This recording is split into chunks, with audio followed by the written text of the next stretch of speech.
Hi, this is Paul, and today I'm talking about the DC Comics.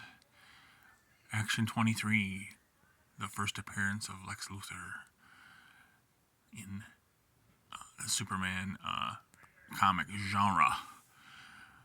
But what if I were to tell you that before Lex Luthor, there was a supervillain, maybe as smart, if not smarter, than Lex Luthor in the comic books? Well, I'm here to tell you about that now. I'm going to hold on a second. As I said earlier, Luthor was in Action Comics number 23, his first appearance. This villain was in Action Comics number 13 from June 1939, and you can't tell by the cover. It's just a generic cover of Superman here, but let's look at the story. There's been a mastermind, this is toward the end of the story, that's been doing stuff, and he finally reveals himself to Superman, and it's the Ultra-Humanite. The fiery eyes of the paralyzed cripple burn with triple hatred and sinister intelligence. So we meet at last. Get down below. He wants to know who he is. Well, he owns a vast ring of enterprises. And then he's in a wheelchair. You may possess unbelievable strength, Superman, but you're pitted yourself against a mental giant. I am known as the Ultra-Humanite. Why? I possess Why? Because a scientific spirit resulted in my possessing the most agile and learned brain on Earth. Unfortunately for mankind, I prefer to use this great intellect for crime. My goal, domination of the world. And then he flips a switch, and Superman is surrounded by flame. He is electrocuting Superman right now, or trying to. The electricity that was used could have killed 500 men, but it just knocked out Superman. So he thinks he's going to kill Superman with a buzzsaw, and the buzzsaw operates. Superman's tied to it. He is shoved into it head first, and the buzzsaw breaks, sending shards everywhere. Henchmen are dying. And a piece narrowly misses the Ultra-Humanite. And what they do is they set the cabin on fire, and Superman's inside the cabin. It's on fire, and he says, he leaps out of the reach of the hungry blaze. Woo, that was almost the end of me, because Superman could be killed by fire back then. Superman catches up to the Ultra-Humanite in his plane and knocks an engine out, or the engine out, and it crashes to the ground, but the vessel crashes to the ground, but he can't find any trace of the Ultra-Humanite there. Is that the last of him? No, that isn't. Now we come to Action 14, July 1939, and again, the cover is not a Superman cover. At the end of this story, Ultra-Humanite's henchmen are trying to flee from Superman in a car, and what happens?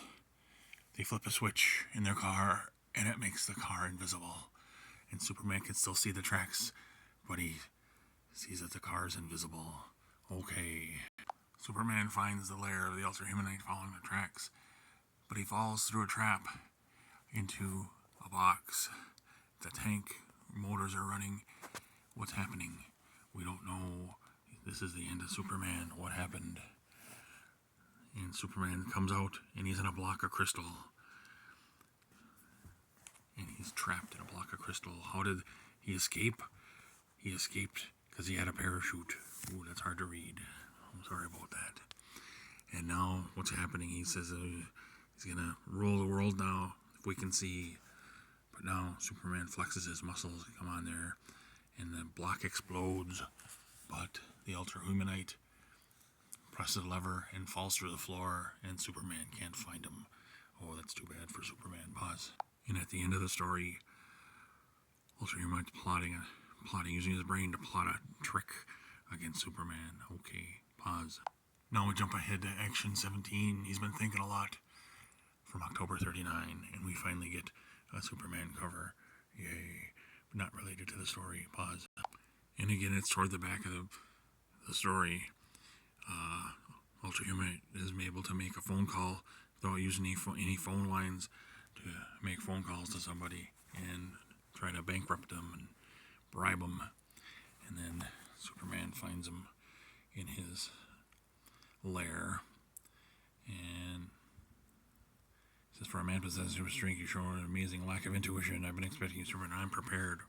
As Superman nears him, Ultra-Humanite has a gun with a powerful solvent that should affect even upon your super tough skin. And Superman lurches forward towards him, and when he does, he crashes against an invisible barrier. There's a panel of transparent, unbreakable metal, a creation of my own. What now, Superman? And Superman uses all his might, and he breaks through the barrier, and he goes to grab the Ultra-Humanite.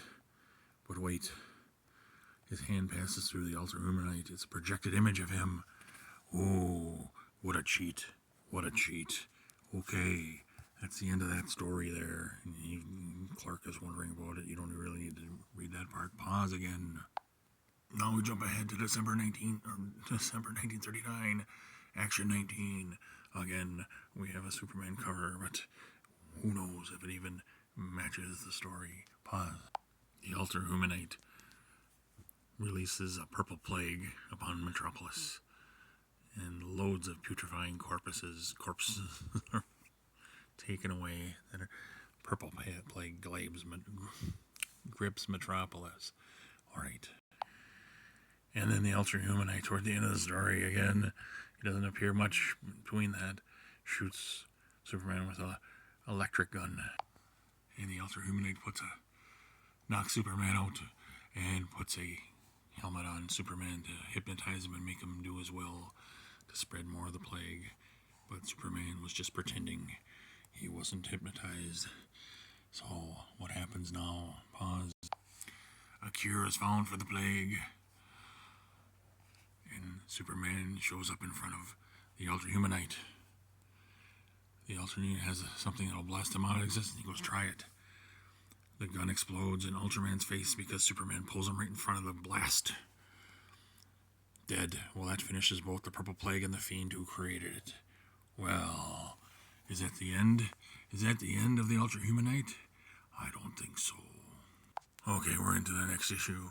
Action number 20 from January 40. And Superman's doing some weird stuff again. Ripping off vaults. Saving people. But, alright.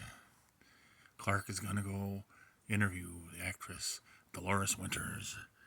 Why am I doing this, huh? Well, there's Dolores, and there's an assassin trying to kill her. And he stops the assassin from killing her and gets a thank you and gets an interview. And Dolores wants to call on him tomorrow night. And he's like, okay. It's the next evening, and Miss Winters is not seeing anybody. But the butler says she's not going to interview anybody. And then they argue, and Dolores says, "I'm not in the slightest bit interested in being interviewed, so good evening." And Clark is like, what the hell's wrong with her? Pause. So the actress ends up on a ship with all sorts of people, rich people, and stuff is going on. And then she tells the captain or whatever to shove off, and they're moving. I don't know if they're expecting to move. Then Dolores pulls a gun. What's going on? What's Dolores doing? Why is Dolores being a bad guy? And somebody confronts Dolores, and Dolores shoots him in the face. What is going on? He shot him down in cold blood. What is going on? And then, let's see.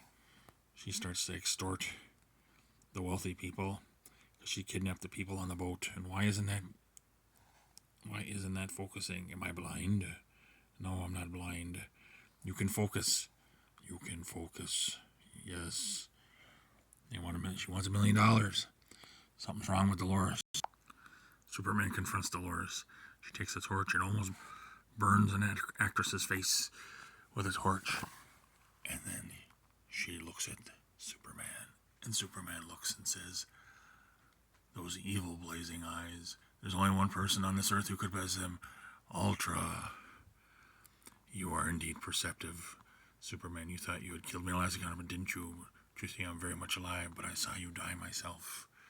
My assistance finding my body revived me via adrenaline. However, it was clear my recovery could only be temporary. And so, following my instructions, they kidnapped Dolores Winters yesterday, placed my brain in her young, vital body. Oh my goodness. Dolores Winters is dead. It appears that we're deadlocked. Either leave this or I scorch the captives at once. And Superman uses his super breath to blow out the torch. You blew it out. And here's where I end your finished career of crime. Ultra Dolores jumps into the river. Superman goes after her but can't find a trace of her. And is that the end? Not on your life. Remember, Luthor was in Action 23. This is Action 21. We're getting close from February of 1940. And we got more war cover stuff here going on. I'm going to pause. Ultra Dolores has an atomic disintegrator, and to prove that how it works, it wants $2 million, I think, or will destroy everything in the city, and shoots it at a building in the city. Pause. Superman catches the building and keeps it safe, and then gets everybody out, and then lets it fall apart. And Dolores flies into a volcano. Is monitoring Superman and flies into a volcano dome city, and Superman follows, and there's metal robots that attack Superman, and Superman takes care of them easily. The Ultra-Humanite tries to get Superman in a trap full of diamond drills to drill into him, but he just smashes everything up, and then uses one of the guns to smash the machinery in the volcano lair. Pause. Dolores jumps out a window down into the volcano's crater, and now Superman starts destroying stuff, and he saves somebody from the crater, and then starts throwing boulders into the crater. He raises and throws huge boulders into the volcano's heart. If I can only awaken the slumbering volcano fires, and the volcano blows, erupts. And he saves this guy, and nobody knows what happened to Ultra-Humanite. But again, there's one more story. That's the end of Ultra-Humanite stories in Action Comics early on. And then later, he's brought back.